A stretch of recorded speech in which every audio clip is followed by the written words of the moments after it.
Telugu Desam party ఏ రోజు కూడా ఎన్నికలకు భయపడలేదని ఇప్పుడు సిద్ధంగా ఉన్నామని ప్రకటించారు టీటీడీపీ అధ్యక్షుడు ఎల్ రమణ. తెలంగాణలో ఎన్నికల షెడ్యూల్ విడుదల కావడంతో ఎన్టీఆర్ ట్రస్ట్ భవన్లో సీనియర్ నేతలతో చర్చలు జరిపారు రమణ. మహాకూటమిలో సీట్ల విషయంలో పట్టువిడుపులుంటాయంటున్న రమణతో మా ప్రతినిధి కిరణ్ ఫేస్ టు ఫేస్. తెలంగాణలో మరికొద్ది రోజులు ఎన్నికల నగారా మోగబోతుంది. అనుకున్న సమయానికే ఎన్నికలు జరగబోతున్నాయి. 4 రాష్ట్రాలతో పాటు తెలంగాణలో కూడా ఎన్నికలు జరగబోతున్నాయి. ఇప్పటికీ అధికార పార్టీ కూడా ఎన్నికలకు రెడీ ఉందని చెప్తున్నారు. ఇప్పుడు మహాకూటమితో అధికార పార్టీకి ధీటైన పోటీంచేందుకు టీడీపీ మహాకూటమి లీడ్ చేస్తుంది. ప్రస్తుతం టీటీడీపీ నేత ఎల్ రమణ మనతో ఉన్నారు. ఆయన ఎలా అభిప్రాయం వ్యక్తం చేసి తెలుసుకున్న ప్రయత్నం సార్ చెప్పండి. ఎలిఫికేషన్ నోటిఫికేషన్ కూడా విడుదల కాబోతుంది. మీ పార్టీ తరఫున ఎలా మీరు రెడీ అవబోతున్నారు ఎలక్షన్? అంటే ఎలాంటి కారణం లేకుండా అసెంబ్లీ రద్దు చేసుకొని ఎన్నికలు రావాలని చెప్పని కేంద్రం నరేంద్ర మోడీ గారితో కుట్రమైన విషయం స్పష్టంగా అర్థమైంది తెలంగాణ సమాజానికి. ఎన్నికలకు సంబంధించినటువంటి ప్రక్రియ చెప్పవలసింది ఎన్నికల కమిషన్, కానీ స్వయం కేసీఆర్ గారు చెప్పడం జరిగింది. దానికి అనుగుణంగా జరుగుతున్న పరిణామాలను చూస్తే ఇక్కడ తన ప్రభుత్వం ఆదులు ఉన్నటువంటి ఎలక్షన్ కమిషన్ అడ్డుపెట్టుకొని ఓటర్ల లిస్టులను అడ్డగోలుగా అక్రమించినట్టుగా అనేక విధాలుగా అర్థమైంది. దానికి అనుగుణంగానే పౌరులు, స్వచ్ఛంద సంస్థలు, న్యాయవాదులు, ప్రతిపక్ష పార్టీలను కూడా కోర్టుకు వెళ్ళినాయి. అది కోర్టులో తెలిసిన అవసరం ఉంది. కోర్టు సైతిక నిర్ణయం మేము భావిస్తున్నాం. కోర్టు నిర్ణయానికి అనుగుణంగా ముందుకెళ్తాం. తెలుగుదేశం పార్టీ 36 ఏళ్ళుగా ఎప్పుడు ఎన్నికలకు సిద్ధమే. 9 నెలల స్వల్పకాలంలోనే పార్టీ పెట్టిన తర్వాత ప్రభుత్వం వచ్చిన ఏకైక పార్టీ తెలుగుదేశం పార్టీ. ఎన్నికల గురించి కానీ, ఎన్నికల మేనేజ్మెంట్ గురించి కానీ, పోల్ మేనేజ్మెంట్ కానీ మాకు ఎలాంటి ఇబ్బందులు లేవు.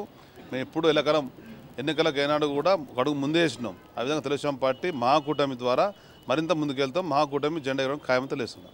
చెప్పండి, అంటే ఇప్పుడు 4 పార్టీలుగా కూటమికి ఏర్పడారు. ఇంకా సీట్ల సర్దుబాటు కాలేదు, మేనిఫెస్టో కూడా అమలు కాలేదు. అధికార టీఆర్ఎస్ మాత్రం 105 స్థానాలకు సంబంధించి అభ్యర్థులను ప్రకటించింది. అంటే దీన్ని ఎట్లా అర్థం చేస్తారు? అత్యుత్సాహంతో అభ్యర్థులను ప్రకటించినటువంటి కేసీఆర్ 50 రోజులలో 100 సభలని చెప్పిండు. 20 రోజులు ఇంటికి అడుగు బయట పెట్టలేదు. 10 సభలకే పరిమితమైండు. కనుక ఒకరు పెట్టిన ఎజెండాకు ముందు వెళ్ళే పరిస్థితి తెలుగుదేశం పార్టీకి లేదు. 18 ఏళ్ళ తెలంగాణ ఉద్యమంలో ప్రభుత్వ పరిపాలనలో ఒక ఎజెండా ఫిక్స్ చేసి అందరినీ దాన్ని చుట్టూ తిప్పుకునే అలవాటు కేసీఆర్. కానీ ఇది మాత్రం మహాకూటమి పెట్టి కేసీఆర్ దీన్ని చుట్టూ తిరిగే విధంగా మేము చేసినాం. గింగిరా కొట్టుకుంటుండు. కనుక తెలుగుదేశం పార్టీ, అదేవిధంగా ప్రధాన కాంగ్రెస్, కమ్యూనిస్టు, జన సమితి అందరికీ అనుభవజ్ఞులైన నాయకులు ఉన్నారు, అనుభవజ్ఞులైనటువంటి వ్యక్తులు ఉన్నారు. దానికి అనుగుణంగా మా అడుగులు ఉంటాయి, ఎత్తులకు పై ఎత్తులు ఉంటాయి, ఊహ ప్రతిభాలు ఉంటాయి. అంటే ఎన్ని సీట్లు మీకు కేటాయిస్తారనుకుంటున్నారు? సీట్లు అనేది అత్యంత ప్రారంభంగా మొదలే చెప్పినాం. ఇచ్చిపుచ్చిన దూరం ఉంటుంది. దానికి అనుగుణంగా ముందుకెళ్తాం. పట్టువిడుపులు ఉంటాయి. తెలంగాణ సమాజానికి ఒక మంచి జరగాల, తెలంగాణలో ఒక ప్రజాప్రభుత్వం రావాలా, ఈ ప్రజాకంటక పాలనకు చరమగీతమడాలనే మా ధ్యేయం. మాటల తూటాలు పేలుతున్నాయి. అధికార పార్టీ నేతలు కూడా మీ మీద విమర్శలు చేస్తున్నారు.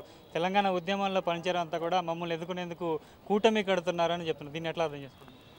కూటమి అనే ముందు వాళ్ళు మాట్లాడే అహంకారపూరిత మాటలు ఒకరమే ఎన్నికల్లో పోతున్నాం ఒంటరిగా అంటున్నారు. మేము అదే చెప్పినాం అన్న వెనువెంటనే. ఒంటరిగా కేసీఆర్ కానీ కేసీఆర్ కుటుంబంలో ఒక వ్యక్తి ఉస్మాన్ యూనివర్సిటీ పోయిరా అని ఇంతవరకు కూడా పోలేనటువంటి వాళ్ళు చెప్పే మాటలకు విలువ లేదు. ఇవాళ మహాకూటమి ఇది ప్రజాకూటమి, ప్రజల ఆకాంక్ష నెరవేర్చేటువంటిది, ఉద్యమరవుల ఆకాంక్ష నెరవేర్చేటువంటి ఏకైక లక్ష్యంతో ముందుకెళ్తుంది. అనుకున్న సమయానికి ఎన్నికల మేనిఫెస్టో, సీట్ల సర్దుబాటు ఉంటుంది. తాము కూడా ఎన్నికలకి రెడీ అవుతాం కూడా ఎల్ రమణ చెప్తున్నారు. కెమెరా పర్సన్ లక్ష్మణ్తో కలిసి కిరణ్, 10 టీవీ, హైదరాబాద్.